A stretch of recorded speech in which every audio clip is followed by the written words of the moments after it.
Seemed like kind of the story of some of the earlier games. You got some yards, moved the ball, but then did some things to kind of shoot yourself in the foot.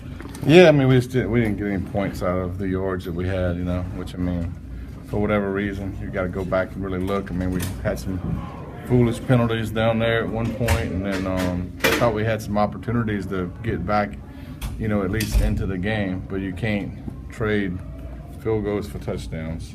Is that in the way? No. So. How do you think Patrick played tonight? The 2 interceptions, were those the right decision on those plays? I'm trying to think of the two. The one, it was vertical routes, wasn't it? One was a post and one was a vertical. The one vertical, the corner was bailing, and I mean, probably should have came off of that. But if you're going to throw it, give him a chance. Dorian's a big guy. I don't mind you throwing it when he's covered. Just give him a chance. And the post route was the right read. I mean, they played the perfect coverage for that. The ball needs to be a little bit more out in front of him, but it's not going to be a perfect ball every time. That guy really made a great play on the ball. Is that situation, too, when he tips up in the air that Dorian's got to play a little defense on that yeah, I mean, you'd like receivers. I mean, obviously, in hindsight, you can sit here and dissect everything, but, I mean, on vertical routes, you'd like to you catch it or nobody does, so.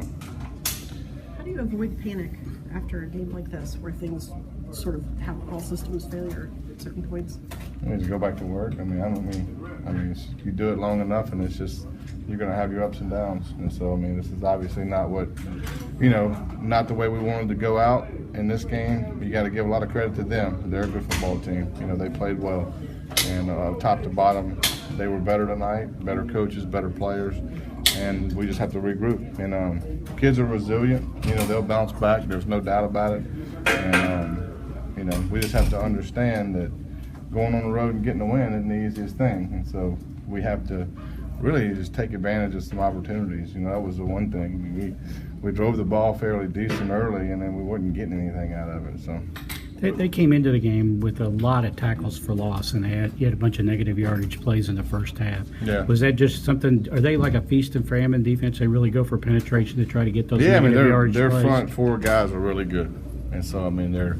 I thought their plan was good. I kind of figured what they were going to do. They had some guys out at corner, so they protected them with the safeties, and they played a little bit lighter box, and really challenged us to run it. Which I think at times we did run the ball well, and then obviously you take shots at times, but I mean they did a little better job probably staying patient than I did. So I mean I can learn from that, and I mean we can all do better.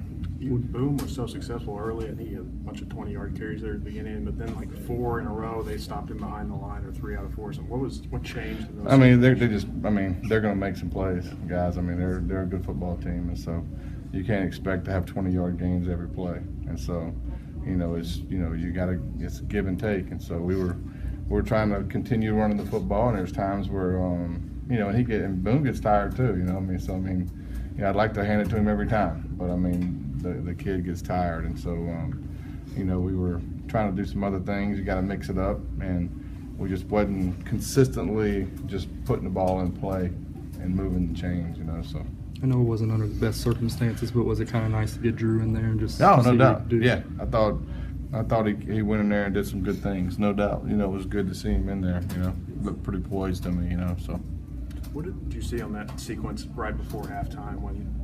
I think Mark mentioned that as incompletions. They were trying to get some points right before the locker room, and it kind of spiraled out of control there. Well, obviously I could handle that a little better, and we threw it. We took a shot on first down, and then we went tray and ran it. And then we threw, instead of handing it, we threw the screen that was attached to it, and it got knocked down. And so then it was 3rd and 10, and so we, then we tried to get the first down and didn't get it. So, the clock didn't. I was trying to get the clock moving on 2nd down, and it just, we should have just handed the ball off, and we didn't. And so that's 100% on me. And, you'd think that the corner was playing off, so Patrick just grabbed it and was going to throw a little screen out there to him, and the defensive end knocked it down. And, if we get that in play, probably gains 5 or 6 yards. The clock's running. We can slow down, try to get a 3rd and 4, run 30 seconds off the clock. We're in a better situation, so we'll handle that better. How much of a learning moment is for Ramsey on that personal foul when it looks like you're maybe going to get back within a score there in the 3rd quarter? I think it is, but I mean, to be honest with you, there's two sides to every story. And so a lot of the times, the guy that retaliates is the one that gets the flag, and you just got to learn that you just can't, you just can't. And so the kid battles, love the kid to death, and we all made mistakes, and so that didn't, that wasn't anything that, obviously you want to not have that happen. But I love the way the kid fights.